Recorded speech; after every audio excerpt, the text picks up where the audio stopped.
আজকে টিকটকের কথা যদি আমি বলি, অনেকে বলে টিকটক ভালো এবং খারাপ দুটোই আছে। আমি সকলকে অনুরোধ করব, বিশেষ করে তোমরা যদি টিকটক কেউ করে থাকো, দয়া করে এই যে ডান্স দেওয়া, নাচ দেওয়া, গান করা, এইগুলার থেকে একটু বোধহয় বিরত থাকতে হবে। কারণ একটা সময় রাজা বাদশাদের টাকা ছিল, জমিদারের টাকা ছিল, গরিব মানুষের মেয়েকে নিয়ে এসে রাজমহলে কিন্তু উনি শুয়ে থেকে সুরা পান করতেন, আর গরিব মানুষের মেয়ে কিন্তু নাচ গানা করতো।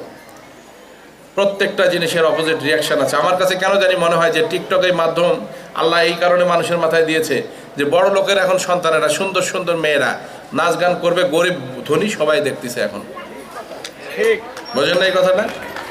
যে টিকটকের মধ্যে গরিব মানে কি, বড় লোকের মেয়েরা এখন নাচে। কোনোদিন যদি বলা হয় যে কোটিপতির মেয়ে তুমি একটু নাচো তো বাবু, নাচবে কখনো? কিন্তু দেখেন যে যদি টিকটক করে থাকে, ও টিকটকের মধ্যে এমন নাচ শুরু করছে, মানে পারলে মোবাইলে